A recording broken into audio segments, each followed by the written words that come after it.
मेरे बुजुर्गों, मेरे नौजवान साथियों, आपको ये याद होगा कि जब कभी भी मजलिस इलेक्शन लड़ती है, मजलिस के खिलाफ ये इल्जाम लगा दिया जाता है कि मजलिस फलां की टीम है, मजलिस के लड़ने से वोट काटे जाते हैं। मैं पूछना चाह रहा हूं इल्जाम लगाने वालों से, बताओ इम्तियाज जलील को किसने हराया? फिर बताओ इम्तियाज जलील की कामयाबी को रोकने के लिए किस किस ने कोशिशें नहीं की? एक इम्तियाज जलील था जो पूरे महाराष्ट्र के दलितों के, मुसलमानों के, मुस्लिमों की आवाज भारत की लोकसभा में गूंजती थी। और उस एक आदमी को हराने के लिए इन तमाम लोगों ने तमाम पार्टी से मिलकर एक मुश्तरका मंसूबा बनाकर इम्तियाज जलील को शिकस्त देने के लिए उन्होंने कोशिशें की। और इम्तियाज जलील की नाकामी इम्तियाज जलील की इंफरादी नाकामी नहीं है, मजलिस इत्तेहादुल मुस्लिमीन का एमपी नहीं जीता, ये सिर्फ मजलिस की का नुकसान नहीं है, बल्कि जो नुकसान महाराष्ट्र के गरीब और मजलूमों का है, महाराष्ट्र के गरीबों का है, महाराष्ट्र के दलित और मुसलमानों का है, जिनकी बेबाक आवाज को इन तमाम सियासी पार्टियों ने मिलकर, जो अपने आप को सेकुलर भी कहते हैं, जो कम्युनल भी है, इम्तियाज जलील की कामयाबी को रोका।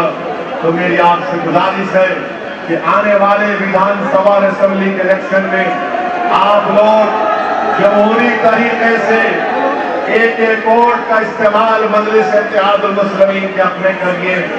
जो ताकतें, जो पार्टी हमको इल्जाम लगाते हैं, मेरा तुमसे एक ही सवाल है, इम्तियाज जलील को तुमने क्यों हराया?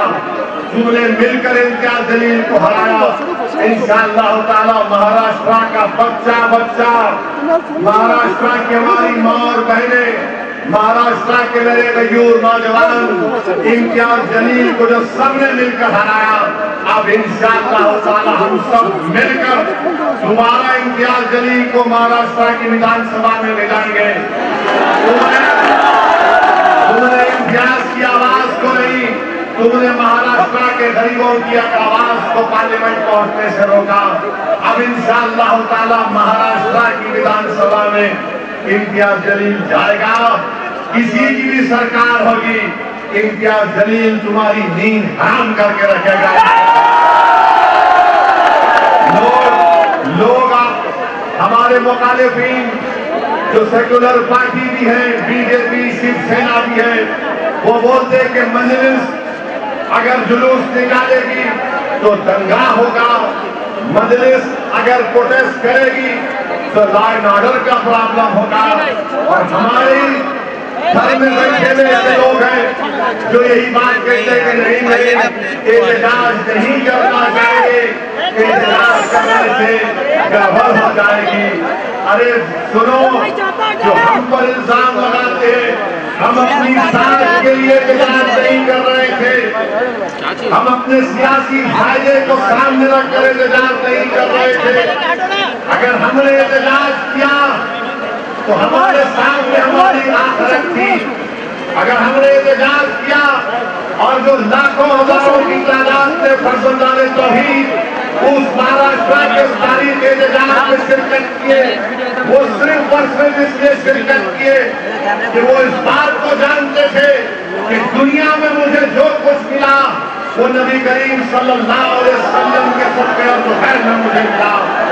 जो हजारों की तादाद में लोग महाराष्ट्र के कोने कोने से, तो कोई मोटरसाइकिल पर आ रहा था, तो कोई पैदल आ रहा था, लोगों ने पूछा ये गाड़ियों का काफिला है जिसकी क़ियादत इम्तियाज जलील कर रहा है, तो मोटरसाइकिल पर साइकिल पर क्यों आए?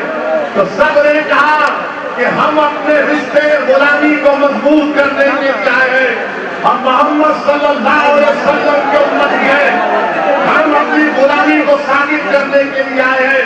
और सबने कहा कि हमको तुम मारो, हमको पीटो, हमको जो जुल्म करना है करो, मगर याद रखो मैं उन तमाम लोगों से कह रहा हूं कि मेरे रसूल सल्लल्लाहु अलैहि वसल्लम जिसको अल्लाह रहमतुल आलमीन कहकर पुकारा, यानी मर्सी टू द मैनकाइंड, और इस्लाम में आप इस्लाम पे तनकीद करो, तो हमको कोई तकलीफ नहीं होती।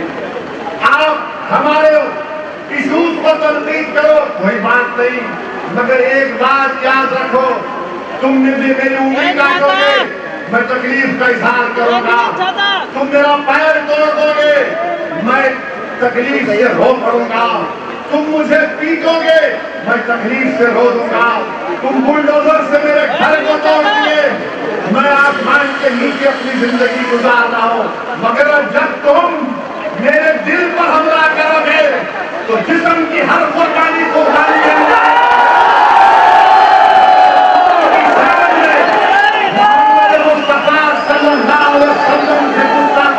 हम बर्दाश्त नहीं करेंगे।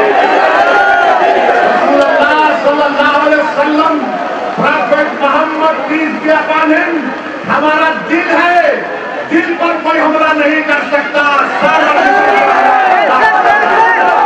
और बकवास लगते लोग बोले के साथ वो खुला शख्स थे रसूलुल्लाह सल्लल्लाहु अलैहि वसल्लम के बारे में।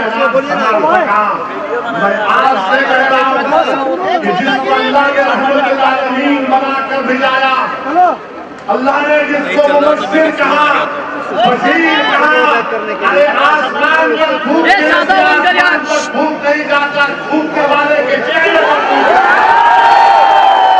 और कुरान में बतलाया गया, सुनो, कुरान करीम में बतलाया गया कि जो मोहम्मद सल्लल्लाहु अलैहि वसल्लम की शान में गुस्ताखी करता है, एक शख्स था, मुगीरा बिन वलीद उसका नाम था, वलीद बिन मुगीरा उसका नाम था, वो भी गुस्ताखी करता था।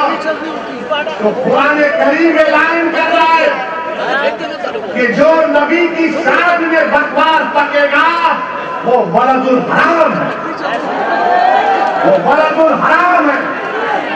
इसीलिए ये लोग अपनी गंदी जबान से गंदी बकवास को बोलते हैं। अरे तुम बोल रहे हो तो याद रखो, कानून तो सबके लिए है ना। आप जब बोल चुके तो क्या महाराष्ट्र के मुख्यमंत्री को ये सेब देता है एकनाथ शिंदे उसका साथ दे? क्यों एकनाथ शिंदे उसका साथ दे रहे हैं? कानून अगर है तो उसको गिरफ्तार करो। हम क्या पूछ रहे हैं? हम ये नहीं कह रहे कि आसमान से तारे तोड़ कर ला कर दो, हम ये नहीं कह रहे कि चांद से मट्टी ला कर दो, हम ये कह रहे हैं कि कानून का इस्तेमाल करो और उसको जेल को भिजाओ। मगर आज आप देख रहे हैं कि कोई इस पर, जितने सेकुलर पार्टीज हैं सब खामोश सन्नाटा है, गूंगे बनकर बैठे हुए हैं, कोई नहीं बोल रहा इसके ऊपर। जब इम्तियाज जलील ने ऐलान किया कि जुलूस निकाला जाएगा, एहतजाज होगा, तो हमने हर पार्टी के जिम्मेदारों को जिले सतह पर खत लिखकर भिजाया कि आओ इस एहतजाज में।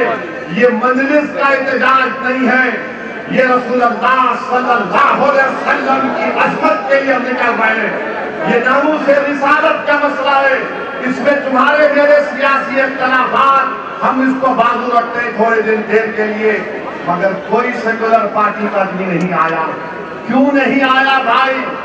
हमने कांग्रेस को लेकर भिजाया, राष्ट्रवादी को लेकर भिजाया, समाजवादी को भिजाया, जितने जितने ये सब लोग हैं सबको खत भिजाया इम्तियाज जलील ने कि आओ तुम क़यादत करो, इम्तियाज जलील तुम्हारे पीछे चलेगा।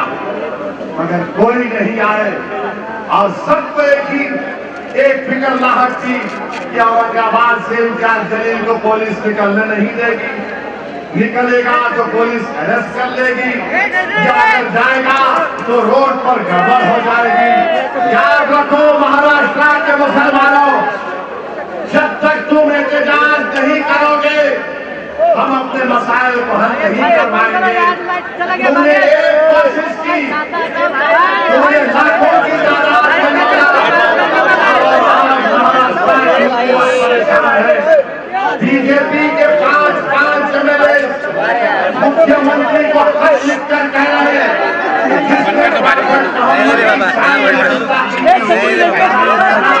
कोशिश को गिरफ्तार किया जाए। एकनाथ शिंदे को मालूम हो गया कि ये आज का मुस्लिम नौजवान, ये आज के हमारी माँ और बहनें अब तुमसे डरने वाले नहीं है। जब मराठा रिजर्वेशन के लिए मराठा लोग रोड पर निकल सकते हैं और चक्का जाम कर सकते हैं, जब बैकवर्ड क्लास के लोग अपने मुतालिबात के लिए रोड पर निकलकर मुंबई को बंद करा सकते हैं, जब दलित लोग अपने मनमाने के लिए हुकूक को एहतजाज कर सकते हैं, जब महाराष्ट्र का किसान हजारों मील चलकर मुंबई आ सकता है, तो क्या एक मुसलमान अपने नबी की इज्जत के लिए रोड पर नहीं निकल सकता? हम निकल सकते हैं।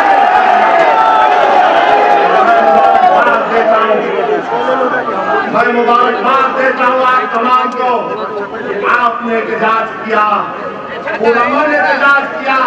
मैं मुबारकबाद देता हूँ इम्तियाज जलील की हिम्मत अमली को, थाने के पास इम्तियाज जलील ने कमिश्नर और कलेक्टर को बुलाया और हमारी मांग को लेकर उनको किया, और इम्तियाज जलील ने कह दिया कि हम मुंबई में इंटर नहीं होंगे, और उस पुरअमन तरीके से वो तमाम लोग अपने घरों को वापस हो गए। अब सुनो एकनाथ शिंदे और फडणवीस, हम मुंबई में अंदर नहीं हुए, अब मुंबई के अंदर इंशाअल्लाह एहतजाज शुरू होने वाला है। मुंबई के अंदर पुरअमन एहतजाज शुरू होगा। आपको परमिशन दो या ना दो, हम एक दिन जाकर आजाद मैदान में बैठ जाएंगे और मुझे यकीन है कि आपका साथ मिलेगा। ये बारिश तुमको यहाँ आने से नहीं रोक सकी, तो रसूलुल्लाह के गुलाम अपने नबी की शान के लिए, अस्मत रसूल के लिए हम क्या जाकर नहीं बैठ सकते? हुकूमत से पहले एकनाथ शिंदे, फडणवीस, अजित पवार, नरेंद्र मोदी, अमित शाह